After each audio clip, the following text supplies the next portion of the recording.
Hello, Excellency. Thank you for accepting for our channel, Parish channel, this interview and for this year, a special year, priesthood year. Please tell us where you're coming from. I'm Bishop Les Tomlinson, an auxiliary bishop and Vicar General of the Archdiocese of Melbourne in Australia. Please tell us about your vocation. I believe it to be bishop and also priest. How many years of a priesthood you have now? The vocation is coming maybe in young, like young also. Who help you? Some person who help you, family or friends?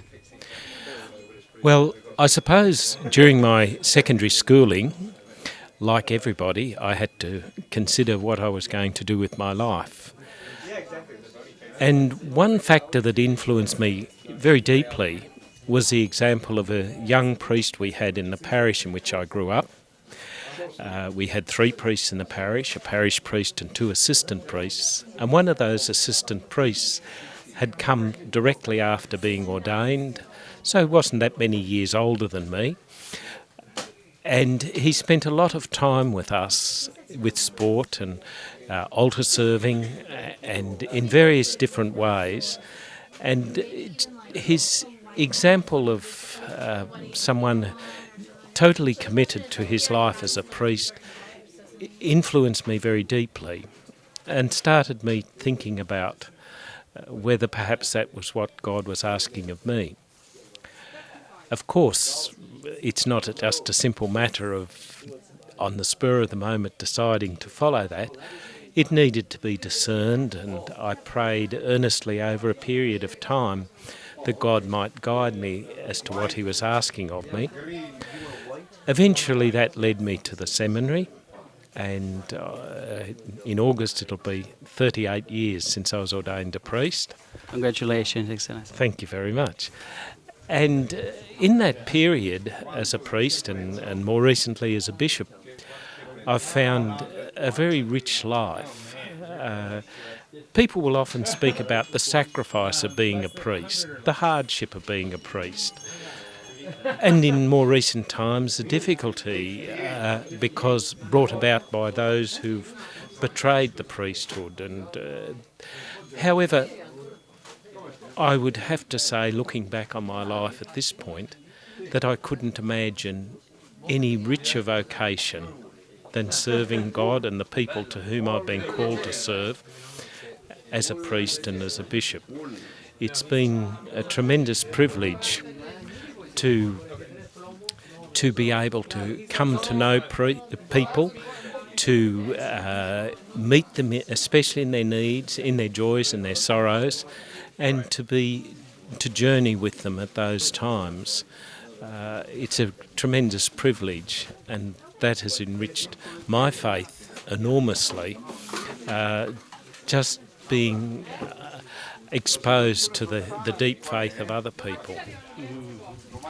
About the personality, who was the man who gave you the influence to become and help you to become priest?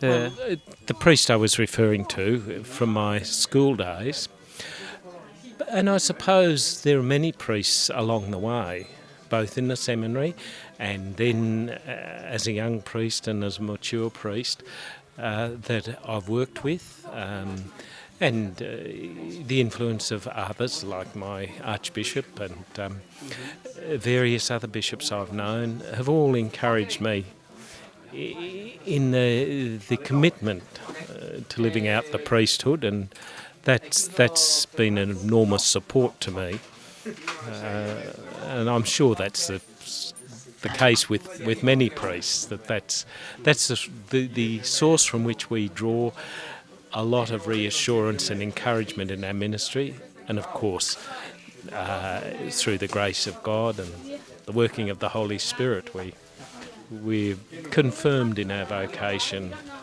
It's beautiful after so many years to see that you are still young in spirit, and I believe the young people don't be afraid, to follow Jesus.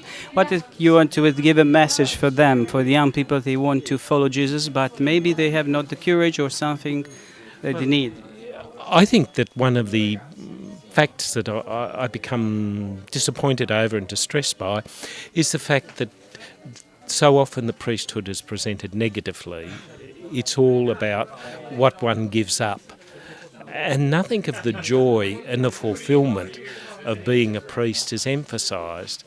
And I would certainly encourage anybody or people that may be in the category where they could consider a vocation to the priesthood to be open to it, and not to consider it something that they have to be able to carry through from their own resources, but importantly to recognise that it is the Lord who walks with them, strengthens them, encourages them, inspires them and sustains them. That's very important.